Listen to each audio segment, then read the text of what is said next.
Seguimos en esta mañana de contrastes y yo quiero comenzar haciendo, digamos, una especie de reflexión, porque es que en el mundo hay muchas religiones que se han institucionalizado, todas buscando un vínculo entre el hombre y Dios. Unos somos de una religión, otros somos de otra, respetamos el libre culto, pero al final del camino hay un solo Dios. Así que durante todos estos días, no solamente por nuestro presidente Chávez, sino por algunos familiares o algunas personas a quienes les aquejan algún dolor o alguna situación difícil, hemos emprendido en Venezuela cadenas de oración preciosas en Plaza Bolívar, en el hogar, en cualquier parte, en las escuelas, en las universidades, porque la oración es importantísima. Por eso hoy hemos querido compartir en este espacio con una persona que conoce mucho la oración y que ya ha participado en otras ocasiones acá en nuestra revista Contraste. Es un placer, Jesús Pérez, obispo de Iglesia Evangélica Renacer, él es obispo también para Latinoamérica. Gracias por acompañarnos, ¿cómo estás? Muchas gracias por tu invitación, feliz de estar aquí, porque para mí este es un día histórico, estoy unido al júbilo que en Venezuela existe en estos momentos, por el regreso del presidente a nuestro país, y qué bueno que podamos unirnos como pueblo de Dios a orar. Primero porque es lo que nos manda la Biblia. Es bueno que toda la iglesia entienda que el apóstol Pablo lo dice que debemos orar por los que están en eminencia. Y no es una opción, es un decreto bíblico. Oremos por los que están en eminencia para que vivamos quieta y reposadamente. Imagínate la importancia de la oración en estos momentos, cuando necesitamos realmente una intervención divina, sobrenatural, para nuestro país y para nuestro presidente. Por eso este programa de hoy, yo quiero convocar a toda la audiencia de este maravilloso programa, para que nos unamos, y cuando vayamos a hacer esa oración de fe, cuando vayamos a unirnos en el país con un solo sentir, para que la bendición de Jehová esté sobre nuestro país. Qué bonito. Por cierto, en el día de ayer estuvieron en oración. Explíquenos digamos, en qué casas los han recibido, en qué casas de nuestra Venezuela. Bueno, ayer estuvimos en el Tribunal Supremo de Justicia por invitación de la magistrada Luisa Estela de Morales, allí con todo el grupo de magistrados y trabajadores y jueces de todo el país. Estuvimos allí orando, compartiendo una palabra que también la vamos a compartir acá, porque queremos poner en la mesa exactamente y ayudar al pueblo a que entienda lo que es el poder de la oración, pero cómo orar. Porque esa fue la gran pregunta que le preguntaron los discípulos a Jesús. Señor, enséñanos a orar. ¿Cómo vamos a orar? O sea, ¿cómo vamos a pedir cuando hay diversidad, como tú lo dijiste ahora, de religiones, de criterios? Entonces, pero ¿cómo hacer esta oración que realmente produzca un milagro? Eso lo vamos a hablar en los próximos minutos. Bueno, yo quiero presentarles a Venezuela un libro maravilloso también, que he tenido la oportunidad de leer, El mejor día de mi vida, del obispo Jesús Pérez, un libro que además ha llenado de mucha, digamos, de muchos sentimientos encontrados a personas del mundo, tanto así que este libro se va a llevar a una película. Perfecto. Que también quisiera que nos contara cómo va ese proyecto. Bueno, sí, uno de los cineastas americanos en los Estados Unidos leyó el libro y entonces él viene también de una situación parecida a la que yo viví, y el libro lo impactó tanto que no lo pudo terminar de leer en el avión, sino que fue con su esposa y en su casa lo leyeron, o sea, hasta qué hora de la noche, pero ambos lloraron, hicieron contacto con nosotros y bueno, después de 3 meses buscándonos, nos consiguen en Venezuela y nos invitan allá a su país, a Utah, al estado de Utah, allá en Salt Lake City, y ahí estuvimos pues viendo todas aquellas cosas tan majestuosas que hay en ese país, y nos ofrecieron grabar la película. Esta película queremos grabarla porque esta película se va a convertir en una bendición para el mundo. Claro, y no importa dónde se grabe ni en qué país se haga, lo importante es que llegue al corazón de la gente y sobre todo que sirva de inspiración para otros realizadores mundiales.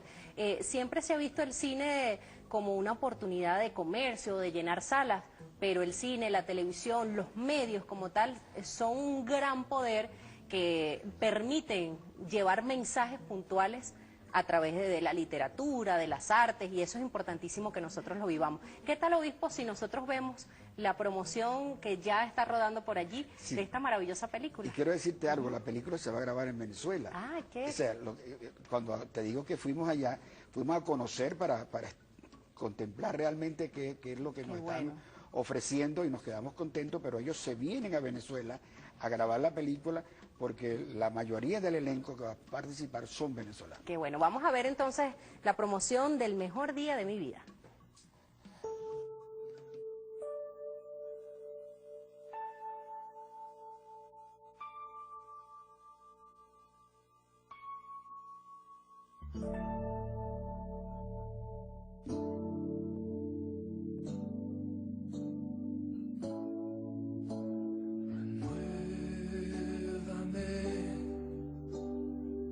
Señor Jesús, ya no quiero ser igual.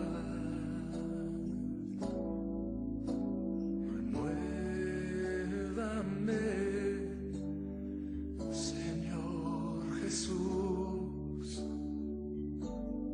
pon en mí tu corazón. Porque todo lo que hay dentro de mí necesita ser cambiado, Señor. Porque todo lo que hay dentro de mi corazón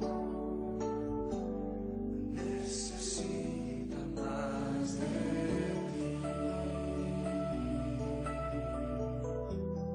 necesita más de ti.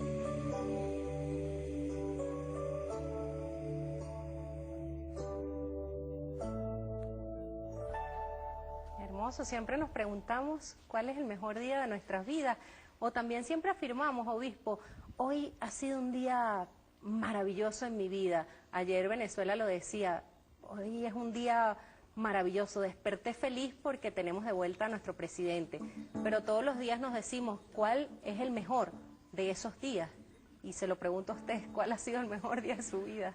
Bueno, la película tiene 18 días buenos, o sea, 18 días maravillosos. Cuando mi madre regresa a un sanatorio, imagínate, yo pensaba que mamá estaba muerta. Nosotros vivíamos en Ojo de Agua, allá en Plan de Manzano. Yo trabajé en el bote de basura. Yo viví en el bote de basura. Yo vengo de ser un niño en la calle. Y Dios en su misericordia extendió su mano. Y yo viví allí hasta que un día dijeron, tu mamá regresó. Ese día fue maravilloso. Fue lindo ese día, pero no fue el mejor.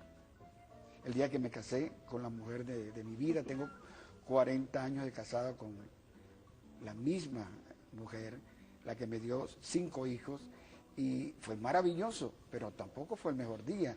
Y cuando tuve mi primer hijo fue extraordinario, pero sí puedo decirte hoy que de todas esas cosas lindas que aparecen allí en el libro, hay un día que me marcó para siempre. Yo tenía 14 años, tenía más de un año sin dormir, y de repente, escucha esto, me invitaron a un lugar donde hicieron una oración por mí. Eso fue algo tan poderoso que yo lloré tanto esa noche que cuando me pusieron las manos y oraron por mí, el muchacho que entró a ese lugar, que tenía más de un año sin dormir, no fue el mismo que salió. Yo tuve aproximadamente 3 horas allí en el altar llorando. Me llevan, tomo mi autobús en la entrada de La Guaira. Los que conocen Plan de Manzano saben que es en ese tiempo, yo estoy hablando hace 44 años, tomé el último autobús, 12:30 de la noche, costaba medio, por cierto, en esa época. Y cuando yo llego a Plan de Manzano, en esa época no había luz en la calle. Tener que tomar esa carretera vieja, imagínate, cuando yo comencé a caminar por esa carretera, se me apareció el Señor Jesús y me tomó la mano. Ese es el mejor Ese día. es el mejor día. Me llevó a casa y yo me arrodillo y le digo, Dios, yo quiero dormir. Y escribí el mejor día de mi vida en la pared de mi cuarto. Y esa noche dormí. Y han pasado 44 años y duermo y estoy sano. Y por eso estoy convencido en el poder de la oración. Dice la Biblia, si mi pueblo se humilla y ora y se convierte de su mal camino, yo les oiré desde los cielos, perdonaré su pecado y sanaré su tierra. Amén. Y por eso esta oración iba a ser poderosa. Qué bello. Vamos a la pausa entonces, obispo, y venimos con esa oración para Venezuela entera y sobre todo por la sanación y el agradecimiento que tenemos con Dios, porque nuestro presidente Chávez ya está en Venezuela y esa oración no debe quedar allí, debe continuar por el presidente Chávez y por todos aquellos venezolanos que se sienten felices de conocer eso, el mejor día de su vida, la oración, Dios Todopoderoso. Vamos a la pausa y ya venimos con más.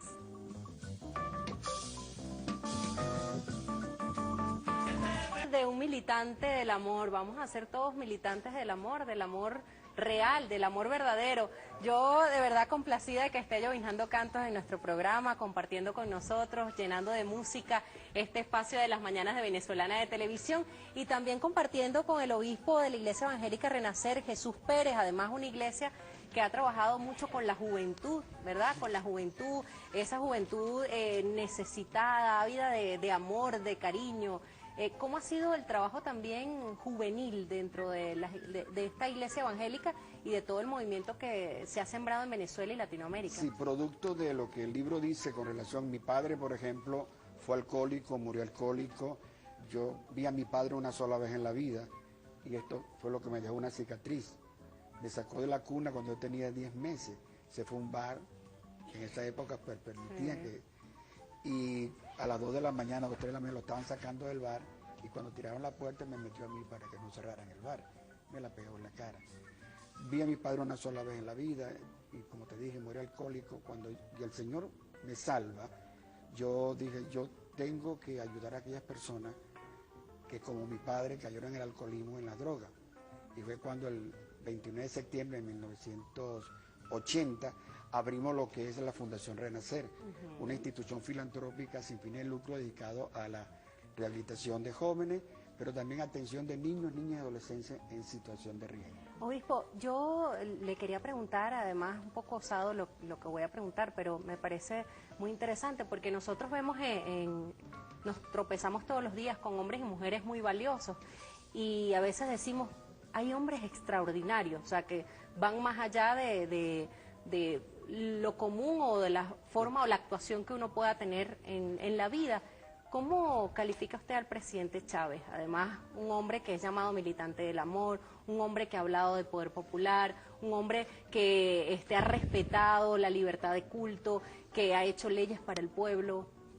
Bueno, es interesante y por eso estamos aquí hoy, porque creo que es importante entender que el presidente Chávez tiene unas características muy peculiares. Por ejemplo, yo he estado notando ahorita incluso que muchas personas que lo adversan políticamente estaban deseosos que Chávez regresara. Muchas personas que eran contrarias a Chávez hoy dicen queremos a Chávez, o sea, queremos ver al presidente, se gozan con el presidente. Algo está pasando, o sea, no solamente es un discurso político, sino que hay algo que se ha sembrado en el pueblo y eso tiene una razón. O sea, ese pueblo que proclama ese amor porque siente por el presidente, sencillamente es porque es un pueblo que tiene un agradecimiento profundo. Ahora, ¿qué dijo Job, por ejemplo? Que es el texto clave para nosotros y por la cual vamos a orar ahora. Job fue un hombre que era muy rico, tenía muchos bienes, pero vino una batalla en su vida que se enfermó totalmente y estaba moribundo. Y en esa necesidad profunda, él hizo una reflexión. Él dice esta palabra, ¿quién me volviera como en los meses pasados? Fíjate bien esa expresión. ¿Cómo yo pudiera estar, me imagino el presidente Chávez diciendo, si yo estuviera sano ahora y supiera lo que sé ahora, tal vez hay cosas que yo hice que no las hubiera vuelto a hacer. Por ejemplo, un hombre que trabaja ¿cuántas horas al día? 18 horas, 16 horas. Yo soy testigo de que en algunas ocasiones fui a hablar con él y estuvimos orando y fue en la madrugada y él salió a esa hora. O sea, se dedicó a una visión, a una pasión, a una misión política con un país o con Latinoamérica. Pero tal vez él diría hoy, yo eso no lo haría tanto, ¿por qué? Porque necesitaba cuidar el cuerpo, porque ese cuerpo necesitaba estar sano para poder enfrentar el reto de lo que le iba a venir más adelante. Entonces, fíjate lo que dice Job. Job dijo, mira, yo reflexionaría y desearía los mejores tiempos de mi vida. Y mira el verso 12, dice, verso 29 dice, porque yo libraba al pobre que clamaba y al huérfano que carecía de ayuda. La bendición del que iba a perder venía sobre mí. El corazón de la viuda yo daba alegría. Me vestía de justicia y ella me cubría. Como manto y diadema era mi rectitud. Yo era ojos al ciego y pie al cojo. Y a los menesterosos era padre. Y de la causa que no entendía me informaba con diligencia. Y quebrantaba los colmillos de los inicuos y de sus dientes hacía soltar la presa. Decía yo, en mi nido moriré, y como arena multiplicaré mis días. Mi raíz estaba abierta junto a las aguas, y en mis ramas permanecía el rocío. O sea, él podía expresar, caramba, mira cómo estoy. Tenía una lepra en su cuerpo. Estoy moribundo, estoy aquí en esta situación. Tengo una enfermedad incurable. Pero Dios, y comenzó a decir, Dios, ¿qué hago? Y es lo que tiene el presidente ahorita. Y eso me motiva cuando yo estoy agarrado de Cristo. Independientemente de lo que piense mucha gente. Pero yo quiero que sepa que ese hombre está marcado por el destino para algo grande. Así es. Y yo quiero que Venezuela lo sepa. Así es. Quiero que Venezuela lo sepa. O sea, cuando el presidente Chávez se le dio el golpe de Estado, cuando él escribe esa carta, el hombre que tomó esa carta de aquel pipote de basura donde él lo metió, era un cristiano. Era un hijo de Dios. Ese hombre fue el que trajo la carta. Cuando él estaba preso, él lo dijo en una ocasión, una anciana metió su mano y le dijo, ven acá Hugo, arrodíllate y yo oro por ti. Y una ancianita oró por él. Él, en el Orsa, donde estaba por allá, se consiguió con los cristianos y estaban orando por él. O sea, donde quiera ahora mismo en Cuba se reunieron los cristianos a orar por él. Aquí en Venezuela se está orando por él. Ahora, ¿por qué? Porque hay un propósito con la vida de Hugo Rafael Chávez Frías. Indiscutiblemente hay un propósito. Y yo lo voy a decir aquí en esta mañana. Job, dice la Biblia, después que él reflexionó y oró y pidió perdón a Dios y perdonó a sus enemigos, dice la Biblia, que Dios lo sanó. Y yo quiero que sepa, presidente, o los que estén cerca de él, en Dios, con Dios, todas las cosas son posibles. Y esta oración de hoy, porque hoy es un día, esta semana es una semana de milagro. Así es, así es. Es una semana sobrenatural. Yo quiero que el pueblo de Dios venezolano, todos los que creen en Dios, se unan con nosotros aquí en esta sala y podamos hacer una oración ahora, ¿verdad? Pidiéndole primero perdón, porque dice la Biblia, si se humilla mi pueblo sobre el cual mi nombre es invocado, y orare, y se convirtiere de su mal camino, dice, yo les oiré desde los cielos. Dios tiene sus oídos ahora, perdonaré su pecado y sanaré su tierra. Dios quiere perdonar incluso la vida del presidente, porque todos somos seres humanos. ¿Quién no cometió pecado? La Biblia dice, el que se sienta sin pecado, tire la primera piedra. Entonces todos hemos pecado y todos tenemos que humillarnos delante de Dios. Y cuando esto se produce, allí viene el milagro de Dios. Y por eso estamos listos para hacer la oración. Tengo un deseo profundo de orar por eso. Yo de verdad que nos llena de mucha emoción su presencia y el poder hablar de la oración, de la importancia de la oración, cosa de la que no están acostumbrados los medios de comunicación o programas o revistas culturales, pero a veces digamos que las cosas se posan de la mejor manera. Nos queda muy poco tiempo, obispo, yo creo que ya el segmento terminó, pero ¿qué tal si hacemos una oración de segundos? Sí, Señor. Vamos a ver. Padre, en el nombre de Jesús, por el poder de tu palabra dice que todo lo que pidiéramos al Padre en tu nombre, tú lo harás. Yo te pido ahora en el nombre de Jesucristo, que tú vayas a ese lecho de enfermedad donde está el presidente Chávez. Y nos unimos en un clamor nacional por él. Amén. Para que tu nombre sea glorificado y tú lo sanes. Amén. Te pedimos esto, papá, en el nombre de tu Hijo Jesucristo, y en ese nombre declaramos el milagro, porque queremos a un Chávez renovado, sano, como un siervo tuyo, para la gloria de tu nombre. Así será. Amén. Amén. Amén. Bueno, no podemos decir más nada. Solo unirnos a esas cadenas de oración. Gracias, obispo, por habernos acompañado y por compartir con toda Venezuela esta oración. Así como se han hecho muchas oraciones de diferentes religiones en nuestra revista, estamos ávidos de darle la bienvenida a las oraciones que vengan. Eso es maravilloso. Muchísimas gracias por Gracias, haber mía, estado con gracias por tu invitación. nosotros. Una pausa y ya venimos.